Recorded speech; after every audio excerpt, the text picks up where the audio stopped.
یہ عورتوں کے اور مسائل جو ہے نا حقیقتاً ہوتے بھی بڑے عجیب ہیں۔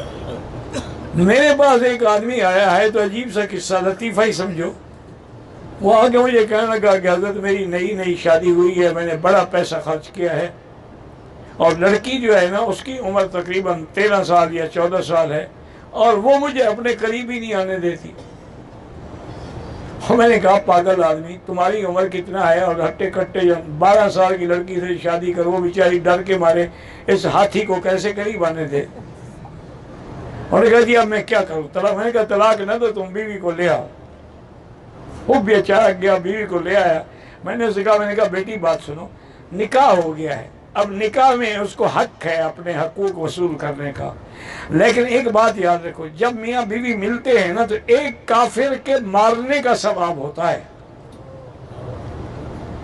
میں نے کہا اچھا جی، میں نے کہا ٹھیک۔ وہ جناب اس کے بعد بیوی نے کہنا ورنا شروع کر دیا، بلکہ 2 دن 3 دن کے بعد جب وہ برداشت کے قابل، انہوں نے کہا اب دن میں بھی ایک کافر مارو، رات کو بھی ایک کافر مارو۔ 7-8 دن کے بعد اس کا پھونک ختم ہو گئی۔ اب وہ بلاتی ہے کہ آؤ کافر مارو، کہ سارے کافر کو ہم نے مار لیا، اور بھی تو لوگ ہیں نا کافر ماریں گے۔ تو اس قسم کے ہیلے بھی ہم مولویوں کو کرنے پڑتے ہیں نا، ہم کیا کریں۔ شیر کی کھال ہم گھر میں لگا سکتے ہیں، لوگوں کو پتہ لگے کہ یہ شیر کا شکاری ہے، چاہے کبھی لومڑی بھی نہ ماری ہو۔ میرے ساتھ بھی ایک خان تھے، فوت ہو گئے۔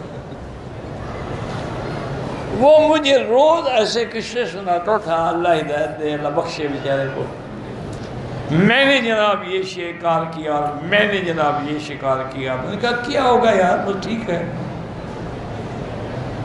ایک دن اتفاق کی بات ہے، عصر کی نماز پڑھا کے ہم بیٹھے ہوئے تھے مسجد میں کہ 2 آدمی بھاگتے ہوئے ہیں۔ انہوں نے کہا جی کہ ہمارے کمان کے کھیت میں خنزیر آ گیا ہے، وہ تو سارا ہمارا کمان، غریب لوگ ہیں، ہمارا تو کمان اجاڑ کے رکھ دے گا۔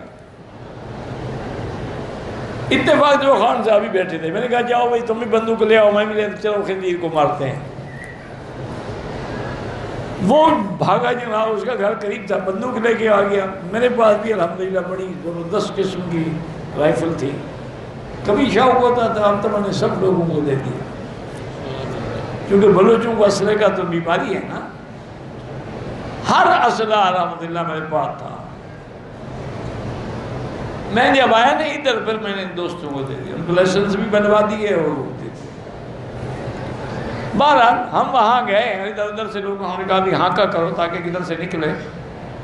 میں نے اس کو سمجھایا، میں نے کہا یہ بڑی خطرناک جانور ہے، اس کو بڑا سوچ سمجھ کے شکار کرنا ہے، اور آپ اپنی، اس کے پاس تھی ڈبل بیرل بندوق۔ میں نے کہا اس میں تم یہ عام کارتوس نہیں، اس میں LG یا SG کا کارتوس ڈالو، اور اگر نشانے خطا ہونے کا خطرہ ہو تو پھر مہربانی کر کے فائر نہ کرنا، ہمیں نہ مروانا۔ کہنے لگا جی کمال ہے، میں نے ایسے کئی خنزیر مارے ہیں۔ میں نے کہا چلو جی، میں نے کہا ایک بات اور بھی سمجھ لیجیے، اتنا بدبخت جانور ہے کہ آپ جب فائر کریں گے نا، اگر اس کو گولی نہ لگی تو جہاں سے فائر ہونی 1 سیکنڈ میں وہی آئے گا۔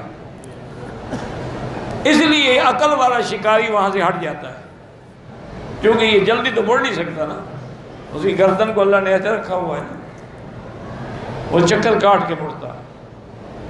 ابھی ہم باتیں کر رہے تھے کہ وہ خنزیر جو ہے نا جناب، وہ نکلا ایک جگہ سے، خان صاحب کی رائفل بھی گر گئی، خان صاحب بھی گر گئے۔ اللہ نے مہربانی کی، خیر میں نے اس کو 2 فائر کیے اور دونوں اس کو صحیح نشانے پہ لگے۔ پھر 2 گولیاں لگی ہوئی تھی 0.3 کی، پھر تو اس کا باپ بھی نہیں ہل سکتا تھا، وہ مر گیا۔ میں نے خان صاحب کہا کہ اٹھاؤ پہلے اس کو، جاؤ حمام لے جاؤ، وضو شروع کرواؤ۔ کہتا ہے جی ایسا خطرناک جانور۔ میں نے کہا تم نے آج تک بلی کا شکار کیا ہوگا، خنزیر نہیں مارا، یہ بڑا گندا جانور، کتا جانور، آخر اللہ نے جو حرام کیا ہے کو وجہ ہے۔ لیکن نا بعض جانور اس سے بھی طاقتور ہیں، جیسے شیر ہے، لیکن شیر خود حملہ نہیں کرتا جب تک شیروں نے، طاقت ہے لیکن حوصلہ بھی ہے۔ اگر چھیڑ دو نا پھر وہ بدلہ لیتا ہے. اسی طرح ہاتھی ہے، بڑا پیار کرنے والا جانور، لیکن بڑا منتقم المزاج ہے، 20 سال کے بعد بھی بدلہ لے گا. اور سوچ کے گولی مارنی پڑتی ہے کہ کہاں اس کو گولی لگے تو نقصان دے گی، ورنہ عام گولی کیا کرے گی ہاتھی کا. بہرحال اللہ بخشے، اب میرے خیال میں وہ خان صاحب بھی فوت ہو گئے، اللہ مغفرت فرمائے. میرا خیال یہی ہے، اب مدت ہو گئی نا ملاقات نہیں، لیکن مجھے یقین ہے کہ فوت ہو گئے، اگر زندہ ہوتے ضرور آتے. وہ ایک دفعہ میں نے پڑھا تھا کارٹون، بڑی پرانی بات ہے، کہ جب چاند پہ سب سے پہلے انہوں نے بھیجا تھا نا جی، اپنا آدمی تو نہیں بھیجا تھا، اس میں کتا بھیجا تھا سب سے پہلے. 12 پھر آدمی بھیجنا شروع کیا. وہ کہتے ہیں کہ جی جب وہاں چاند پہ نے آدمی بھیجا امریکن نے، تو وہاں دیکھا کہ رشین بھی موجود ہے، چینی بھی موجود ہے، اور پاکستانی بھی موجود ہے. انہوں نے پوچھا بھی تم کہتے ہیں؟ انہوں نے کہا جیسے تم آئے، تم نے بھی اپنا ساروخ بنایا، ہم نے بھی بنایا. چینی نے کہا ہم نے بھی بنا لیا، تمہاری نقل ہم نے فوراً تیار کر دی. انہوں نے پاکستانیوں سے پوچھا بھی تمہارے پاس تو کچھ نہیں، تم کیا؟ انہوں نے کہا میں سمگل ہو کے آ گیا. یہ پاکستانی بڑی چیز ہے، یہ زمزم کو بھی نہیں چھوڑیں گے انشاءاللہ. 1 لیٹر زمزم ہوگا 10 لیٹر پانی ملا کے بیچیں گے. اگلے دن میں خود زمزم لینے گیا تو باہر میں نے دیکھا کچھ کھڑے تھے. میں نے کہا ڈرائیور سے میں نے پوچھا بھی یار یہ ادھر چھپ کے درختوں کے اندر کے؟ انہوں نے کہا جی وہاں سے لے آتے ہیں، یہاں کھڑے ہو کے بیچتے ہیں. وہاں سے گورنمنٹ دیتی ہے ان کو 3.5 روپے میں، یہاں 10 ریال میں بیچ دیتے ہیں. میں کہا یہ پھر اچھا کاروبار نے بات بنا رکھا ہے. انا للہ و انا الیہ راجعون. ایک آدمی آیا، وہ پرانی ہنسی کی بات ہے، مجھے آگے کہنے لگا تھا رمضان شریف کا مہینہ ہے، کہتے ہیں کہ شیطان رمضان میں بند ہو جاتے ہیں، پھر یہ گناہ کیوں ہوتے ہیں؟ میں نے کہا آپ تو کھلے ہوئے ہیں.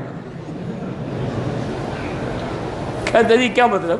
میں نے کہا شیطان صرف جنوں سے تو نہیں ہوتا، انسانوں سے بھی تو ہوتا ہے. وہ جنوں والے بند ہیں، انسانوں والے کھلے ہوئے ہیں. من الجنۃ والناس.